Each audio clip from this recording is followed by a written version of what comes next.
하나님 말씀 보겠습니다. 오늘 우리에게 주시는 하나님 말씀 마태복음 5장 43절부터 48절까지의 말씀입니다. 주신 말씀 제가 읽도록 하겠습니다. 또 내 이웃을 사랑하고 내 원수를 미워하라 하였다는 것을 너희가 들었으나 나는 너희에게 이르노니 너희 원수를 사랑하며 너희를 박해하는 자를 위하여 기도하라. 이같이 한즉 하늘에 계신 너희 아버지의 아들이 되리니 이는 하나님이 그 해를 악인과 석인에게 비추시며 비를 의로운 자와 불의한 자에게 내려 주심이라. 너희가 너희를 사랑하는 자를 사랑하면 무슨 상이 있으리요? 세리도 이같이 아니하느냐? 또 너희가 너희 형제에게만 무난하면 남보다 더하는 것이 무엇이냐? 이방인들도 이같이 아니하느냐? 그러므로 하늘에 계신 너희 아버지의 온전하신 것 같이 너희도 온전하라. 아멘.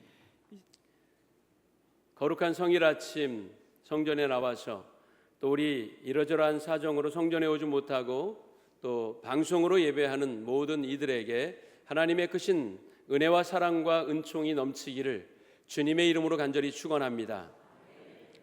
말복은 이미 지났고 다음 주일인 23일이 처서입니다. 처서가 지나면 모기도 입이 비뚤어진다라는 속담이 있듯이 선선한 가을 바람이 불어오면서 더위의 기세도 꺾인다는 속담입니다. 우리 함께 서로 보며 밝은 얼굴로 인사합니다. 만나서 기쁩니다. 반갑습니다. 사랑합니다. 반갑습니다. 사랑합니다. 오늘 설교 제목은 이해를 넘어 사랑으로입니다. 본문은 예수님의 산상수훈에서 정했어요. 산상수훈은 예수님이 구약 율법에 대비되는 새로운 윤리를 제시합니다. 살인하지 말라는 계명은 형제에게 노하거나 악의를 품지 말고 대하라는 새로운 행동 강령으로 재해석합니다.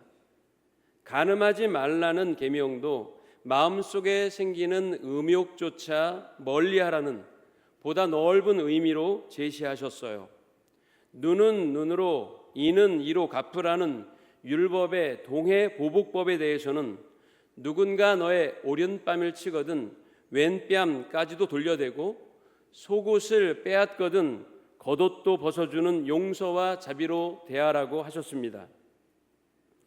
이해를 뜻하는 영단어는 언더스탠딩입니다. 밑에 서본다라는 것이죠. 다른 말로 하면 상대방 입장이 되어 보는 것을 뜻합니다. 즉, 내 편에서 판단하고 평가하는 게 아니라 상대방 편에서 생각하면 수긍할 수 없던 것도 수긍할 수 있게 되는 겁니다. 다른 일을 이해한다는 건 매우 중요하죠. 상대방을 이해하지 못하면 오해와 갈등이 생기고 오해와 갈등은 인간관계를 파괴합니다. 그림을 볼까요? 남자는 육중한 바위에 깔린 채 피를 흘리며 엎드려 여자의 손을 붙잡고 있습니다. 여자는 겨우 남자의 손을 잡고 위태롭게 절벽에 매달려 있는데 절벽 중간에 있는 굴에서 독사가 여자의 팔을 물려고 합니다. 여자는 팔에 점점 힘이 빠지고 독사는 물려고 하는데 왜 남자가 자신을 끌어올려주지 않는지 불평합니다. 남자는 바위에 깔린 자신도 힘들어 죽을 것 같지만 힘을 다해 여자 손을 붙잡고 있는데 왜 여자가 힘을 내서 올라오려는 노력을 하지 않는지 불평합니다. 남자는 뱀을 보지 못하고 여자는 남자를 짓누르고 있는 바위를 보지 못해서 생긴 오해입니다. 그렇기에 서로에 대해 불평하며 비난하고 있는 거죠. 그래서 우리는 상대방 입장이 돼 보려고 노력해야 합니다. 다른 이의 상황과 감정을 이해하려고 힘써야 해요. 그런 노력을 포기하면 세상은 각박해집니다. 따스한 온정은 사라지고 냉랭함만 남게 되죠. 결국 갈등과 싸움으로 모두가 불행해지는 것입니다. 여호수아 22장 10절 이하에 오해에서 비롯된 한 사건을 우리에게 알려주고 있습니다. 가나안 정복 후에 가나안 동편으로 요단 동편으로 돌아간 루벤, 갓, 므낫세 반 지파가 요단 강가에 큰 제단을 쌓아 올렸습니다. 요단 서편 지파들은 이를 여호와를 거역하고 우상 숭배하는 행위로 오해하여 전쟁을 일으키려고 했습니다.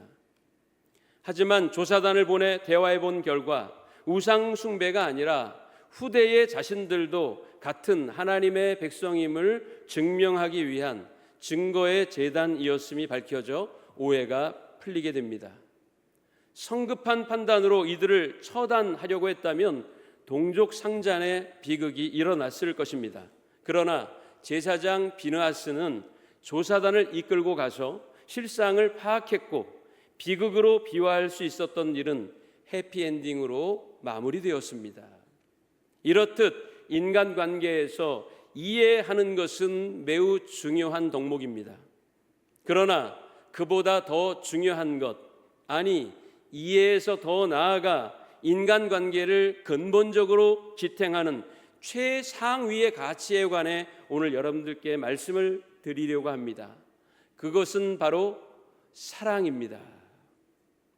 나와 관계가 없거나 즉 떠도는 나그네, 익명의 사람들, 그리고 내게 유익을 줄 가능성이 없고 오히려 피해를 줄 수 있는 일을 어떻게 대할 것인가 하는 것은 인간관계의 근본적인 질문 중 하나입니다. 그리고 그 질문에 대해 어떻게 대답하느냐 하는 게 인간 사회의 성숙함을 가늠하는 척도입니다. 마태복음 7장 12절에서 예수님은 말씀하셨어요. 그러므로 무엇이든지 남에게 대접을 받고자 하는 대로 너희도 남을 대접하라. 이것이 율법이요 선지자니라. 이 구절을 산상수훈의 황금률이라고 부릅니다. 요즘 아주 핫한 영화가 있어요. 호메로스의 오디세이를 각색해서 만든 영화 오디세이입니다. 아마 보신 분도 계실 겁니다. 감독은 크리스토퍼 놀란, 그리고 아주 많은 유명 배우가 등장합니다. 개봉한 지 열흘 남짓이지만 벌써 320만의 관객을 동원했습니다. 생각을 많이 하게 하는 영화이니 시간 내서 한번 보시면 좋을 듯합니다. 호메로스의 오디세이는 트로이 전쟁이 끝난 후 이타카의 왕 오디세우스가 고향으로 돌아가는 10년간의 험난한 여정과 오디세우스를 기다리는 가족들의 이야기를 다룹니다. 트로이 전쟁이 끝나고 오랜 시간이 지났지만 오디세우스는 생사조차 알 수 없었어요. 왕비 페넬로페는 간절히 기다리고 있지만 비어있는 왕위를 차지하려는 100여 명의 구원자들은 페넬로페와 결혼하기 위해 연인을 찾아와서 행패를 부립니다. 왕비와 결혼하면 자연스럽게 왕이 되기 때문이죠. 오디세우스는 제우스의 명령으로 7년간 갇혀 지내던 요정 칼립소의 섬을 빠져나와요. 그러나 집으로 돌아가는 길은 순탄하지 않았습니다. 바다의 신 포세이돈은 길을 쉽게 열어주지 않았고 귀향길에는 갖은 고초가 기다리고 있었어요. 파이아키스족의 도움으로 마침내 고향인 이타카 섬에 도착한 오디세우스는 자신의 신분을 숨기고 왕궁에 도착하여 끝내 왕비와 재회하게 되었고 혼란했던 이타카 왕국에는 다시 평화가 찾아옵니다. 영화를 보실 분도 계실 것이기 때문에 자세한 내용 소개는 생략합니다. 원작과 영화로 각색한 영화 사이에 약간의 시각과 해석의 차이가 있어서 저는 최대한 원작 내용을 바탕으로 제 설교 논지를 이어가려고 합니다. 그 차이점에 대한 것도 영화의 중요한 메타포이기 때문에 자세한 설명은 생략하겠습니다. 고대 그리스 관점에서 오디세우스가 했던 트로이 점령과 약탈은 영웅적인 업적이자 명예입니다. 그러나 오디세우스도 연약한 인간에 불과했기에 전쟁이 가져온 엄청난 상실과 무수한 동료의 희생, 그리고 고향으로 돌아가지 못하는 고통스러운 자신의 운명에 대해서 고뇌합니다. 오디세우스가 자기 신분을 숨긴 채 파이아케스족의 궁정 연회에 참여했을 때 시인 데모도코스가 트로이 목마와 함락 순간을 그린 노래를 부릅니다.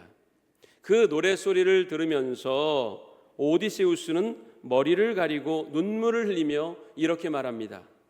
마치 전쟁터에서 자기 도시와 사람들을 지키다 전사한 남편의 시신을 껴안고 울부짖는 여인처럼 원수들의 창끝에 매질당하며 노예로 끌려가는 여인의 슬픔처럼 오디세우스는 뺨을 적시며 눈물을 흘렸다고 했습니다. 비참한 그들의 상황과 자신의 상황을 동일시한 것입니다. 고대 그리스 사회를 지탱하던 핵심 윤리이자 손님에 대한 호의와 환대를 의미하는 신성한 관습을 크세니아라고 부릅니다. 고대 그리스인들은 길을 떠난 나그네나 이방인을 친절하게 맞이하고 대접하는 것을 단순한 친절을 넘어선 신의 명령이자 도덕적인 의무로 생각했어요. 여기서 우리는 이렇게 생각할 수도 있습니다. 크세니아 법이나 예수님이 가르치신 사랑의 법이나 같은 게 아닌가. 물론 비슷한 면도 있습니다. 마태복음 25장 35절에서 예수님은 말씀하셨어요. 내가 줄일 때에 너희가 먹을 것을 주었고 목마를 때에 마시게 하였고 나그네 되었을 때에 영접했다. 또한 10장 42절에도 또 누구든지 제자의 이름으로 이 작은 자 하나에게 냉수 한 그릇이라도 주는 자는 그 상을 결단코 잃어버리지 아니하리라 말씀하셨습니다. 분명 기독교적인 세계관과 그리스의 신적 세계관이 겹치는 부분이 있습니다. 그것은 타인을 향한 환대와 보호의 거룩한 당위성의 차원입니다. 나 아닌 다른 이에게 친절을 베풀고 필요를 채워주는 것은 누구나 동의할 수 있는 보편적 윤리의 범주에 속합니다. 이방인과 약자를 외면하지 않고 대접하는 것을 선택이 아닌 당연한 의무로 여겼다는 점에서 두 세계관의 맥락은 동일한 듯 보입니다. 그러나 그리스의 크세니아와 예수님 사랑의 법에는 명백한 차이가 있어요. 환대와 보호는 단순한 도덕을 넘어선 신성한 권위의 명령입니다. 두 세계관의 근본적인 차이점은 이것입니다. 제우스의 신법, 즉 크세니아가 나그네를 박대하는 걸 수호신에 대한 중대한 범죄 행위로 규정하는 데 반해 예수님의 사랑의 법은 하나님의 백성이 마땅히 지켜야 할 신앙적인 핵심 명령으로 다루고 있다는 점입니다. 즉, 두 세계관이 나뉘는 분기점은 상호주의적 거래인가 조건을 뛰어넘는 사랑인가라는 겁니다. 먼저 동기와 목적의 차이가 있습니다. 크세니아 법은 사회적 보험과 상호주의, 즉 내가 훗날 나그네가 되어 방랑할 때 대접받기 위한 일종의 보장보험으로서 현재의 나그네를 대접하고 환대하는 것입니다. 내가 오늘 이 나그네에게 고기와 포도주를 대접하는 것은 언젠가 내 아들이나 내가 타향에서 굶주리게 될 때 대접받기 위함이며 제우스 신의 분노를 피하기 위함이라는 상호 교환적 윤리가 그 기반입니다. 고대 그리스 신화에서는 신들이 인간의 모습, 특히 거지나 나그네로 변장하여 인간 세상을 시험하러 다닌다고 생각했어요. 따라서 눈앞에 이방인을 홀대했다가 제우스나 다른 신의 분노를 사서 집안이나 도시 전체가 멸망할 수 있다는 두려움과 경각심이 근저에 깔려 있는 겁니다. 반면 예수님의 사랑의 법인 아가페는 내가 하나님께로부터 먼저 받은 은혜와 사랑에 감사하여 자발적으로 타인을 섬긴다는 조건을 두지 않는 순수한 아가페에 그 기반을 둡니다. 아가페는 이런 모든 조건을 뛰어넘는 절대적인 사랑에 근거하는 거예요. 선행하지 않았을 경우 받을 형벌이 두려워서 의무적으로 기계적으로 행하는 환대가 아니라 자격이 없는 죄인인 내가 하나님의 조건 없는 사랑으로 용서함을 받고 구원의 백성이 된 그 신적인 환대를 받은 데 대한 무조건적이고 자발적인 감사의 감정이 근저에 있는 것입니다. 두 번째로 행동의 방향에 있어서도 차이점은 명확합니다. 크세니아가 수동적 방어적 수용의 차원, 즉 나를 찾은 손님에게 크세니아가 정한 규칙대로 기계적으로 대응하는 것이라면, 아가페는 상대가 요청하기도 전에 나라면 반드시 상대방에게 원했을 대우를 먼저 적극적으로 베푸는 것입니다. 세 번째, 대상과 범위의 차이점도 분명해요. 크세니아는 동등한 사회적 틀 안에서의 타인, 즉 내게 위협이 될 만한 적은 철저히 배제한 채 명예를 공유할 수 있는 자들을 중심 대상으로 합니다. 이것은 구약이 말하는 이웃의 개념과 유사하죠. 그러나 아가페는 완전히 다릅니다. 나에게 보답할 수 있는 능력이 없는 약자, 심지어 나를 해치려고 의도하는 이방인과 원수까지에게까지 무제한으로 적용됩니다. 오늘 본문에서 예수님이 말씀하셨어요. 마태복음 5장 44절 보니까 나는 너희에게 이르노니 너희 원수를 사랑하며 박해하는 자를 위하여 기도하라. 원수를 사랑하라. 너를 핍박하는 자를 위해서 기도하라는 것입니다. 이것은 크세니아에서는 있을 수 없는 일이죠. 스파르타 왕 메넬라우스는 트로이의 왕자 파리스를 손님으로 맞아 환대합니다. 하지만 파리스는 크세니아 법의 규칙을 깨고 주인의 아내인 헬레네를 납치하여 야반 도주합니다. 제우스 크세니오스의 단죄를 받은 이 위반 행위가 결국 트로이 멸망의 원인이 되는 거예요. 크세니아 조항을 위반한 이에게는 무자비한 복수를 가해도 잘못이 아닙니다. 그러나 예수님은 십자가에 자신을 못 박는 이들조차 용서하셨어요. 로마치아 초대교회 교인들은 참혹한 핍박을 가하는 권력자들에게 대항하려고 군사를 조직하지 않았습니다. 그저 묵묵히 참고 견뎌냈어요. 오히려 그들을 용서했습니다. 그것이 크세니아와 예수님의 아가페의 근본적인 차이점입니다. 보상 체계와 목적에도 차이가 있어요. 크세니아는 제우스의 벼락을 피하고 잃어버릴 수도 있는 명예를 지켜내려는, 즉 신의 형벌에 대한 공포심에서의 해방을 그 보상 목표로 설정합니다. 그러나 아가페를 행하는 성도는 하나님의 성품을 닮아가는 기쁨이 있는 거예요. 환난 가운데서도 핍박을 당하면서도 상대방을 용서하고 나에게 어떤 이득이 없음에도 다른 이를 환대하고 사랑하면서 아버지를 닮아가는 즐거움을 얻게 되는 겁니다. 거저 받았으니 거저 주는 이 거룩한 행위를 통해 신의 성품에 참여하는 놀라운 기쁨을 얻게 되는 거죠. 요한 사도는 이렇게 말했습니다. 요한일서 4장 11절 함께 읽어볼까요? 사랑하는 자들아, 하나님이 이같이 우리를 사랑하셨은즉 우리도 서로 사랑하는 것이 마땅하도다. 신에게 받을 형벌이 두려워서 의무적으로 기계적으로 행하는 환대나 친절이 아니라 그 어떤 보상을 기대하지 않고 먼저 내가 받은 사랑을 다른 이에게 돌려주는 차원의 거룩한 채무의식, 바로 그것이 아가페의 근본입니다. 누가복음에서 하나님은 은혜를 모르는 자와 악한 자에게도 인자하시다라고 했습니다. 이 표현이 크세니아와 구별되는 아가페의 절대윤리입니다.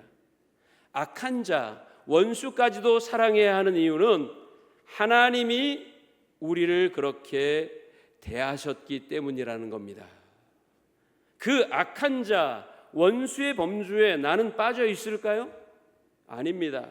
나도 하나님의 원수였고 용서받을 수 없는 죄인이었으며 악한 자였습니다. 그러나 하나님은 그러한 나를 용서하셨고 구원하셨어요. 그렇기에 다른 이를 용납하고 용서해야 하는 것입니다. 우리의 모습을 돌아봅시다. 아가페 사랑을 말하고 부르짖으면서도 오히려 크세니아가 가르치고 있는 의무적인 환대와 친절의 차원에도 미치지 못하는 건 아닙니까? 내게 유익이 되는 이에게만 잘하고 보답할 수 없는 자는 철저히 외면하는 이기적인 마음을 가진 건 아니에요? 인간 사회는 먹을 게 없어서 편리함을 누리지 못해서만 불행해지는 게 아닙니다. 한 여행 유튜버가 필리핀의 빈민가를 방문한 영상을 올렸어요. 아주 가난하고 지저분한 동네였습니다. 평범한 여행자라면 절대로 가지 않을 냄새나고 더러운 곳, 게다가 어떤 위험을 만날지 알 수 없는 안전이 보장되지 않는 곳이었죠. 거기서 천진난만한 아이 몇을 만나서 그들의 안내를 받아 동네 곳곳을 돌아봅니다. 정말 열악하기 이를 데 없었어요. 친절을 베푼 아이들이 고마워서 패스트푸드점에 데려갔습니다. 그런데 그 아이들이 눈이 휘둥그레지는 거예요. 태어나서 처음 와봤대요. 우리식으로 얘기하면 롯데리아에 처음 간 겁니다. 아이들이 지금까지 먹었던 음식 중 가장 맛있던 음식이 뭐야? 라고 물었더니 팍팍이라고 대답했습니다. 팍팍이 뭔지 아십니까? 이건 패스트푸드점, 즉 KFC 같은 곳에서 사람들이 뜯어 먹다가 살점 조금 남기고 버린 뼈들을 수거에다가 그 살점을 잘 발라서 거기에 다른 양념을 첨가하여 만들어낸 쓰레기 음식을 팍팍이라고 하는데, 그 아이들은 태어나서 가장 맛있는 음식을 먹어본 게 그 팍팍이었던 겁니다. 그러니 패스트푸드점에 간 게 얼마나 좋았겠습니까? 맛있게 먹던 아이들이 식사를 멈추고는 갑자기 남은 음식을 종이에 싸기 시작하는 거예요. 말이 남은 거지 먹은 양보다 남은 양이 훨씬 많았습니다. 유튜버가 물어요. 너희들 왜 안 먹어? 맛이 없니? 그러자 이렇게 대답했습니다. 이 음식 남겨서 동생하고 엄마 드리려고요. 동생 것, 엄마 것도 사줄 테니 다 먹으라고 해도 괜찮대요. 그러면서 주섬주섬 남은 음식을 챙기더군요. 눈물이 핑 돌았습니다. 그 아이들이 불쌍해서가 아니에요. 그 마음이 예뻐서 눈물이 났습니다. 가난해도 이런 사랑이 있기에 삶을 계속적으로 이어갈 수 있는 거구나 하는 걸 느꼈습니다. 우리는 이미 풍부함에 익숙해졌어요. 쉽게 얻고 또 쉽게 버리면서 다른 이에 대한 사랑의 마음은 그저 감상에만 머물러요. 사랑한다고 느끼는 것일 뿐 나를 희생하고 나를 비워내서 섬기려는 마음은 부족해졌어요. 가난한 거 이해해. 몸 아픈 거 불쌍하지. 외로운 거 공감해. 이게 끝이에요. 이해하면 다가 아닙니다. 이해를 넘어 사랑의 실천으로 나가야 진짜죠. 이해만 하다가 공감만 하다가 끝나버리면 아무 소용이 없는 거예요. 예수님은 우리에게 그렇게 가르치시지 않았거든요. 예수님은 죄인인 우리를 찾아오셨어요. 환대받을 자격이 없는 우리에게 친절을 베푸셨어요. 그 친절이 이해의 차원이 아니었습니다. 예수님은 십자가를 통한 본질적인 환대를 베푸셨어요. 로마서 5장 8절을 함께 읽습니다. 우리가 아직 죄인 되었을 때에 그리스도께서 우리를 위하여 죽으심으로 하나님께서 우리에 대한 자기의 사랑을 확증하셨느니라. 아멘.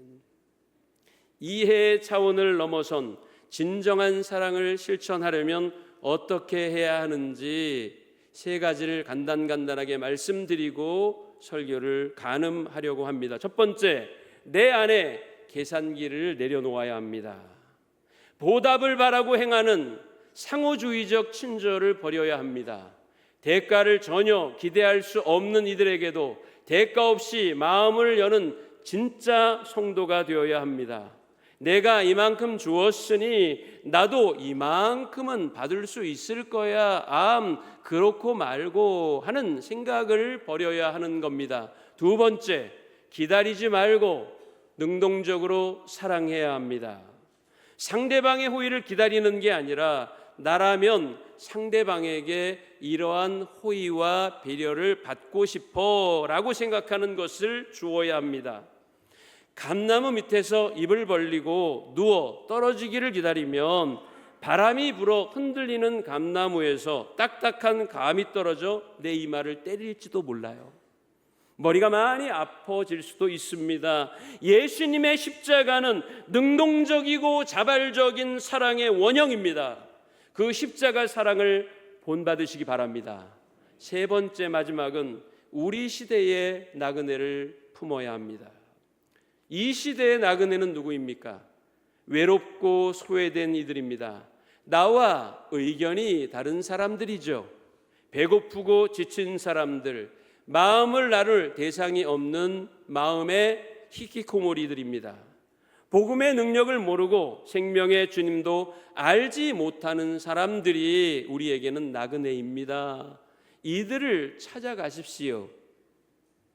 길을 찾기를 원하나 찾을 수 없고 진리를 알기 원하나 진리에서 멀어진 생명을 얻고는 싶어하나 세상의 찰나적 욕망에만 매여 있는 사람들이 바로 나그네입니다.